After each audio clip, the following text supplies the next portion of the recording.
Come out to the coast. We'll get together, have a few laughs. Welcome to Kiss the Reviews. I'm Armando. That's Corey. And this is 1988's Die Hard. Merry Christmas! Merry Christmas, everybody. Welcome to our Die Hard universe. I don't know what. That's Elvis. That has nothing to do with Die Hard. So You should say it was Roy Rogers. I don't think very many people would know the difference at quick glance. No, I don't think they would.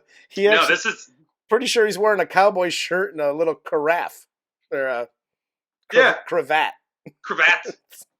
That's one classy cravat, fella. I said carafe. Is he pouring wine out of it? Anyway, that would be kind of nice, though, huh? This is Die Hard, and I'll say this: you and I talked about this being a Christmas movie, not a Christmas movie. This has been an argument for eons since the movie came out. And when we were on the phone a few weeks ago, I was adamant that it wasn't a Christmas movie. And I went to work immediately. So I watched this, and I've watched this a million times, but I watched it with a more critical eye, and I'll tell you why I've switched sides to it is a Christmas movie, and that is because of the music. And 100. They had the Run DMC, Christmas in Hollis, Queens, Represent, and the credits rolled to Let It Snow. I mean, obviously it takes place on Christmas Eve and all that. The whole music thing, though, is what changed my mind. Yeah, even the instrumental music. Yeah. The music of it, to some people, yeah, was all Christmas based. Yes. Every single bit of it. And that's what I wrote on my Why It's a Christmas Movie chart, is the music at number 4. Let It Snow, Run DMC, Ode to Joy, which is when the vault's all open. Yep.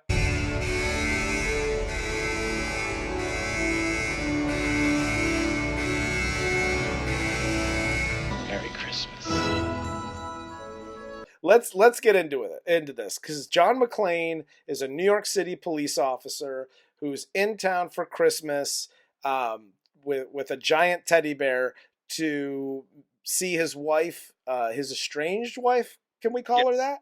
That's what I was thinking today, too. I was going to go with estranged. His estranged wife and his 2 kids. She works for, I don't know what the company does, or it's Nakatomi Corporation. Exactly. We're dealing finance. They're heavy in finance. Do we make any products? Is there anything that we produce or make? No? Okay. So I can't say Frank Reynolds' line from Always Sunny. I'll get thrown off YouTube. So he's in Los Angeles to visit his family for Christmas. He goes his estranged wife's boss sends a limo for him at the airport and takes him directly to the company Christmas party. Yep. Which it seems like that was kind of a situation where she was like, I got to go pick up my husband. He's coming in, kids, blah, blah. And he's like, no. We just closed this deal. We got the party going on. I'm going to send this punk a fucking car, and we're going to show out. Yep. And you're going to stay here and party because you're the one that closed this deal. And we're doing some cocaine tonight. We're doing a lot of cocaine. So, I do like... Show her the watch. Show him the watch. Later.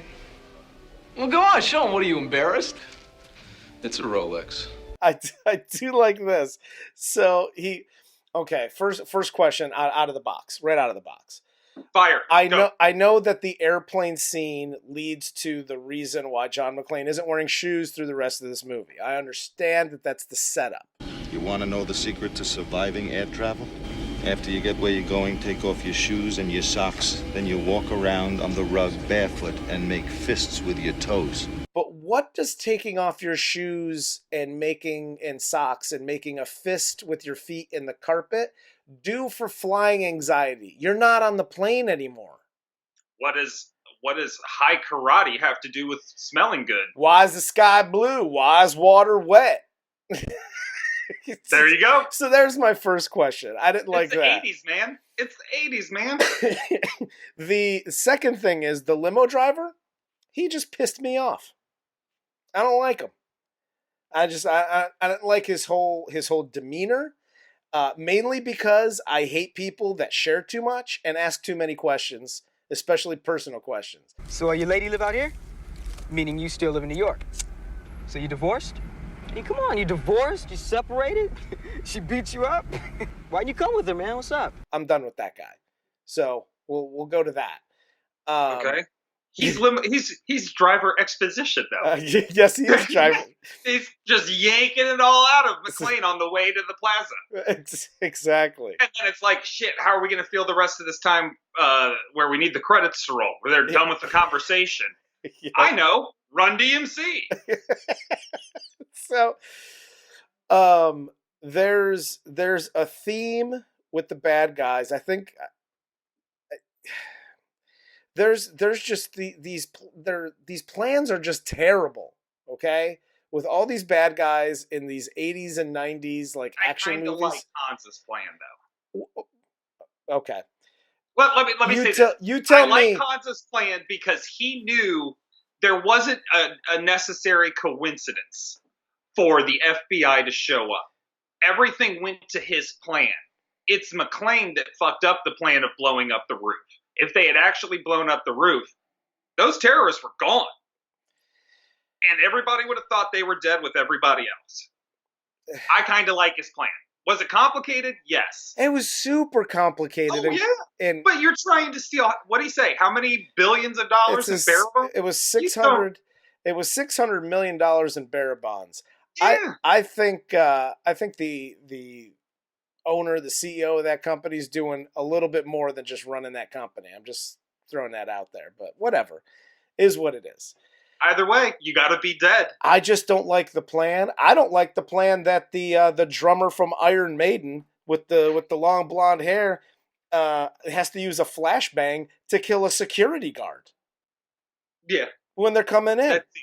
The little pucks. Yeah, it's a bit much. Yeah, those are weird. You could and very unnecessary. They weren't taking out Navy SEALs. I was gonna say, I'm pretty sure that guy had a slingshot. You could have just choked him out. But it's a good way to show that they're technologically advanced. What I don't like about the IMDb description is that it says, NYPD officer tries to save his wife and several others. Everybody she works with. How's that? Like 40 people. That are taken hostage by German terrorists during a Christmas party at the Nakatomi Plaza in Los Angeles. Mm-hmm. They're not all German, because there was one guy clearly speaking Italian while they were setting up. On the left, a sinistra, acá, circolando, dai.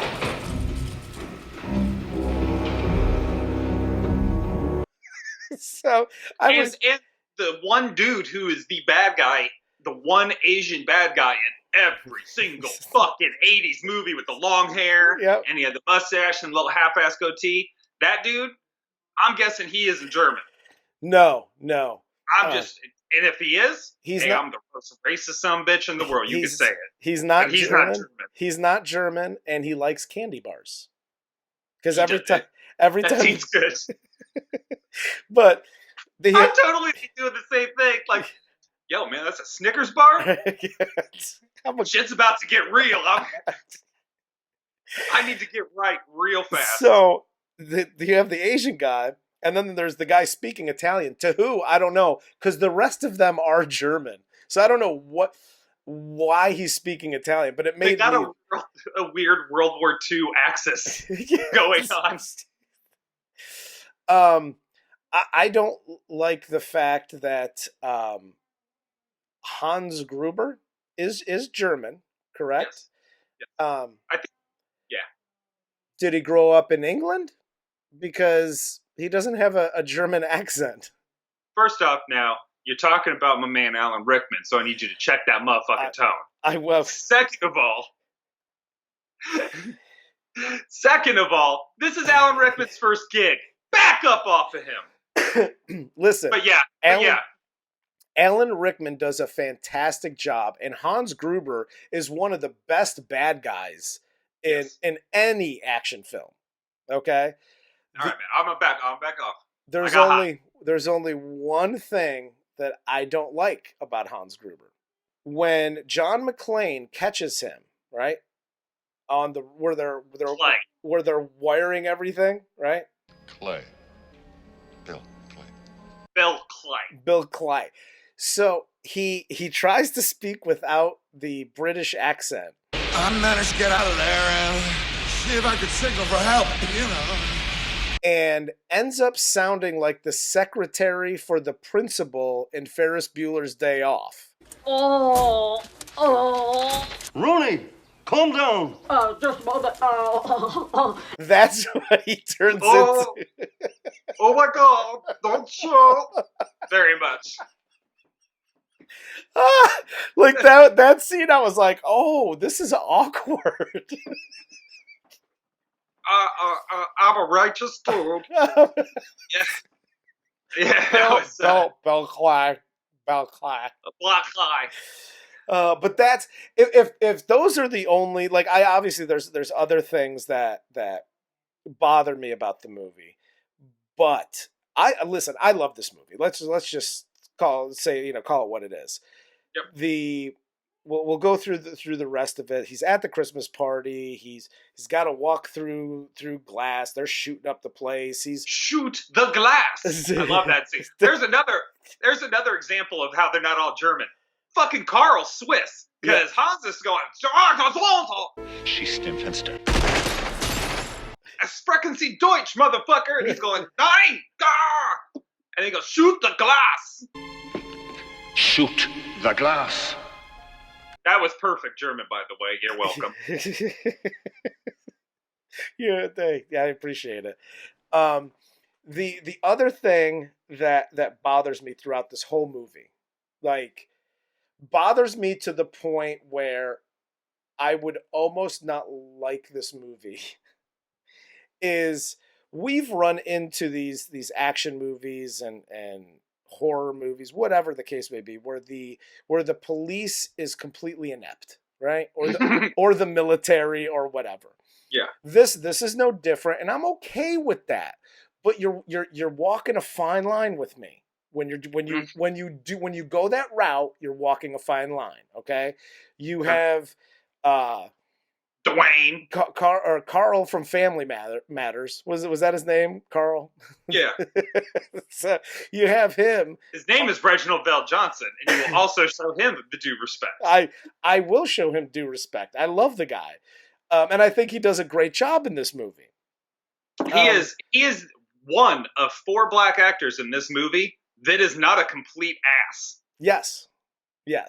So, but the LAPD is super inept, and that's fine. But the principal from the Breakfast Club needs to settle the fuck down. If they cut his part from the movie completely, like if every one of his scenes hit the cutting room floor, this movie would be, I wouldn't even say it wouldn't be any different. It would actually be better than it actually is. His character, he's more there as like a comic relief kind of fuck up. He bothered me because he's not the comic relief guy.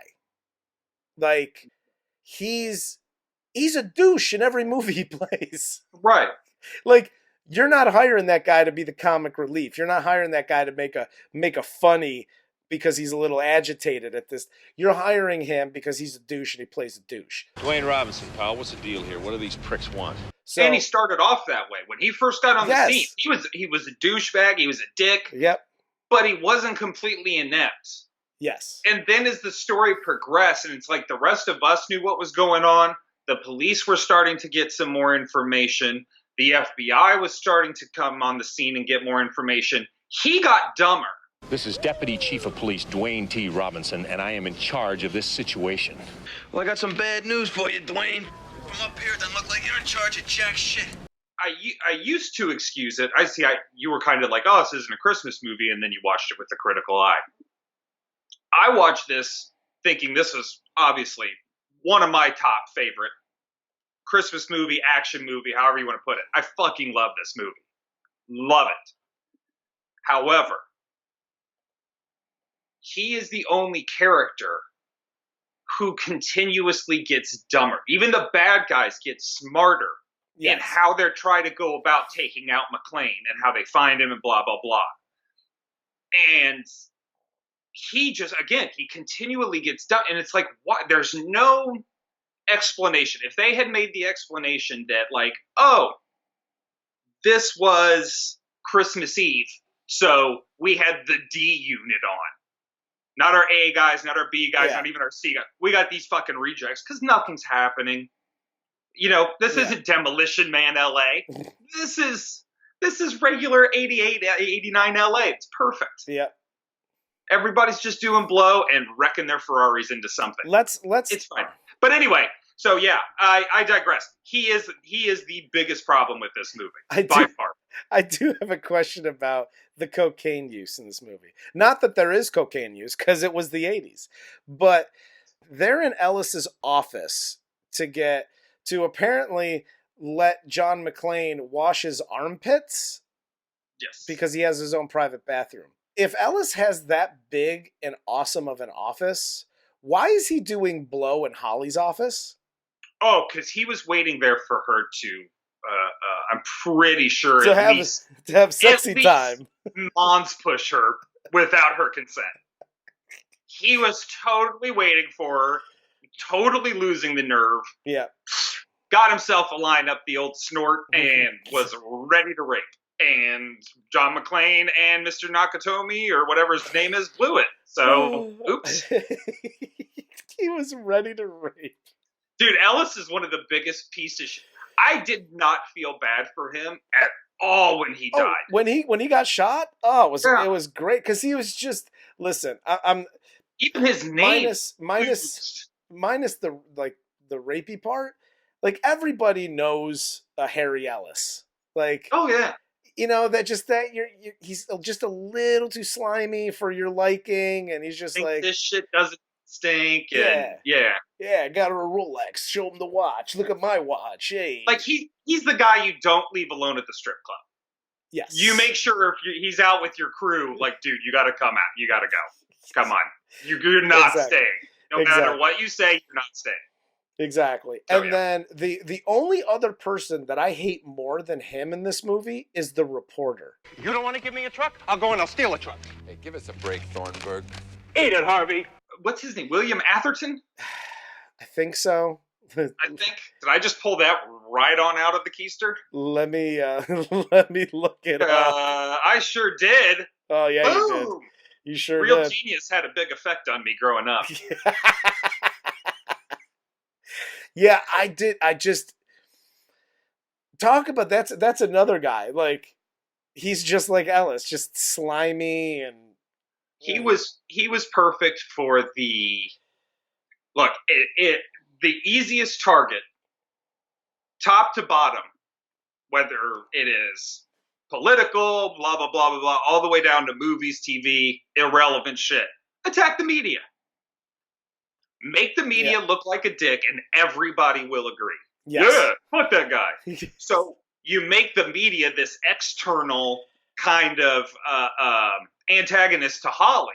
Yeah. Because McClane knows nothing about him. Yeah. He doesn't know threatening the maid with INS. He doesn't know shit. Yep. Holly's seeing all of this happen on TV. Yep. With her kids. So is there something you'd like to say to them if they're watching? Come home.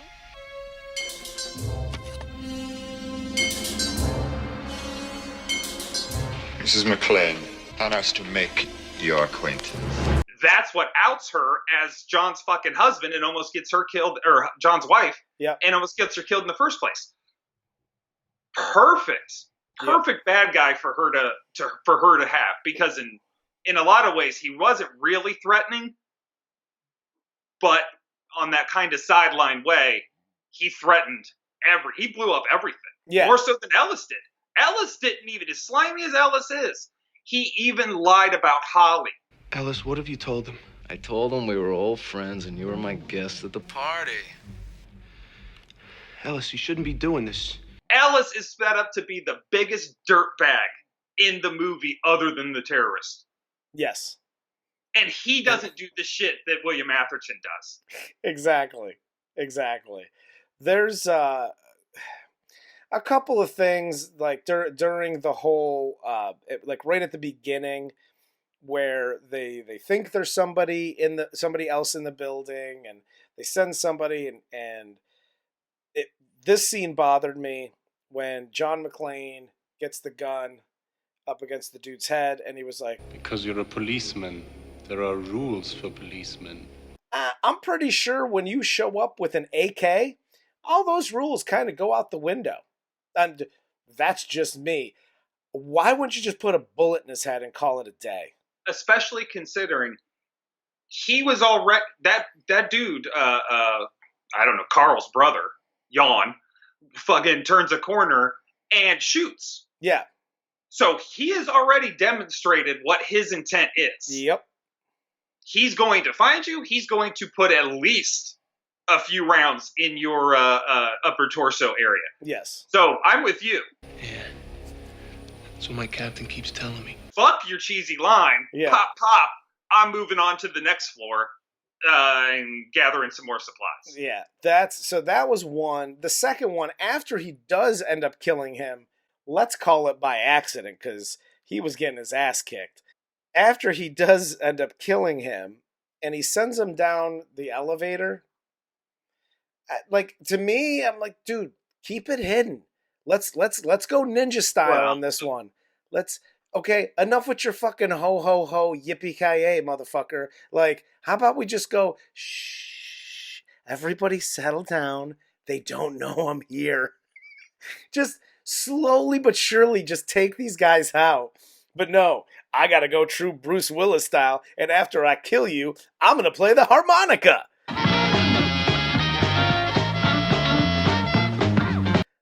Like, stop it. Okay. In real life, yes, public service announcement. Don't taunt the people terrorizing the building you're in and they don't know you exist. Especially when your wife is there. Yeah, just fly under the radar, get out of there, get professional help as soon as possible. In the world of a movie, yeah. Come on, dude. That's a nitpicky one. Like, you can't... It is... You know what's set up for a fucking comedic purpose or not. I know, but I'm just saying, like... You can call me out on nitpicking and then be like, you wrote ho-ho-ho on a shirt. That's bullshit. I wasn't complaining about it because he wrote ho-ho-ho. That's fine. It's emphasis to the scene. There's your comedic, part of it. But just, for me, if your wife is in there, it could still be an action movie. He has plenty of other funny lines in the movie. Yippee-ki-yay, motherfucker. If you remove that one, it's not killing the movie, and it's, Here's the one thing I'll say he did it for. The only reason. Because he's John fucking McClane. Well, other than that, okay. The second reason why he did that was he doesn't know why the terrorists are there. He thinks they're terrorists. Matter of fact, they're not terrorists at all. They're bank robbers. Yeah. This is a very elaborate heist. That's all this is. Yeah. So he is under the impression that these are terrorists. They're there to blah, blah, blah, blah, blah. He wants to keep the focus off of the hostages because Holly is high enough up that eventually, after what he saw them do to knock it, whatever the big boss was, they're going to get to him. Naga, not going to be alive anymore. Not going to have a full head. Back and to the left. Back and to the left. But that's really it. The only other thing that I had an issue with was the very end when Nico, the drummer from Iron Maiden, comes back out with his gun, and he's like, he was hanging by his neck with chain. I mean, John McClane fucked that dude up, okay? Oh, yeah. That was a great fight. He's hanging 30 feet in the air by a fucking link chain and was dead. Let's just call it, if you're hanging there for more than what, let's call it 20 seconds, you're probably dead. Probably. Not according to him and his, math. He was like, no, we're going to go ahead and take the chain off. Did somebody get him a ladder? Because even if he took the chain off, he's still got to fall 30 feet. He's not even walking out of the building. So here's what happened. Explain it away. Here's what happened. Explain it away. No, this is real world. This is the real shit that took place. They were all at the table read. The first read through. Everybody's been cast, going through it. And the movie ends. Argyle fucking plows into fake ass Dwayne Wayne from a different world. And he goes fucking flying. He's out. Argyle's safe. Like, hey, jump in the back, McClane. We're good to go. And Let It Snow starts playing. And Reginald Bell Johnson's sitting at the table read like, yo, come here, man. I got to talk to you real fast. You have me tell this whole fucking story about how I shot a kid and I'm riding a desk, and you give me no end to my arc? Write something in there right now. You know who? I'm motherfucking Carl on Family Matters. Do you know who I am? Do you know that I put up with Jaleel White on a daily basis? That's right. Do you know a racist frog intros my show? You're going to write me in a fucking arc. Period. End of discussion. So they were like, I guess have Jan come out and we'll just have him pop him a couple times. And again, that's fine. Only way that happened. That's fine that you have somebody come out, but it could have literally been anybody. Like Hans? Hans got up. Yeah. You dropped your watch. It could have been. No, I agree. It could have been. It had to be somebody you designated as a terrorist immediately. Yeah. Because if it wasn't one of the three guys. Yeah. It was like Hans, Marco, who had the detonators. I heard that guy's name more than I've heard my own in my lifetime. And all I know is anybody named Marco, he has detonators on him. Yeah, absolutely. And Jan, those were the three guys that were recognizable as the terrorists. Yeah. And everybody else had bullets or were thrown off a building.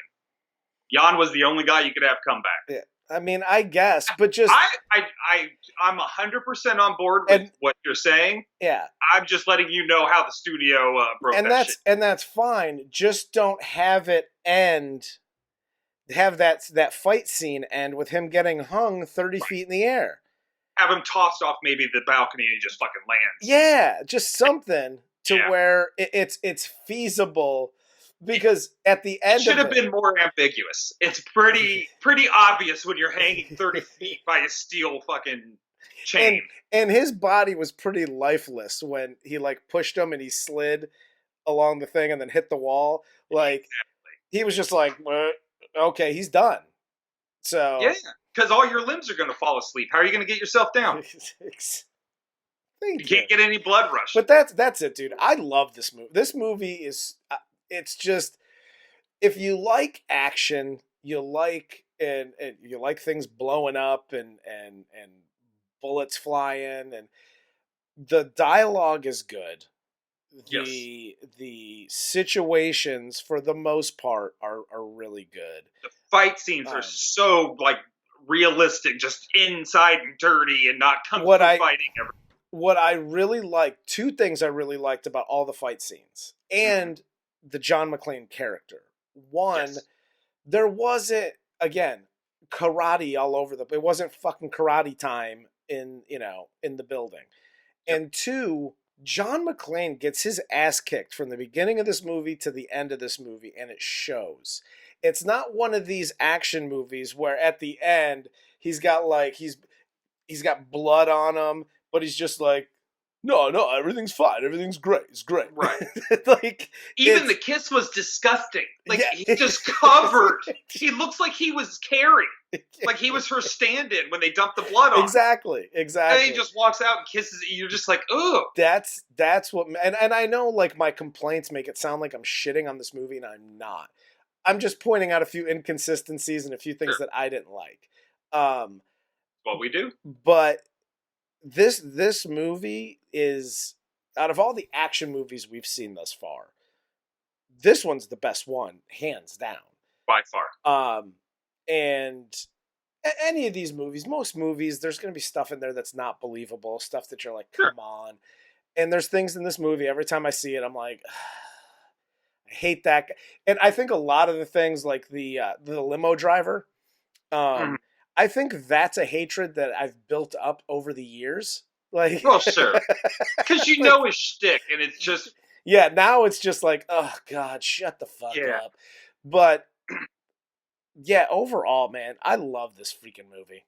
I just love it.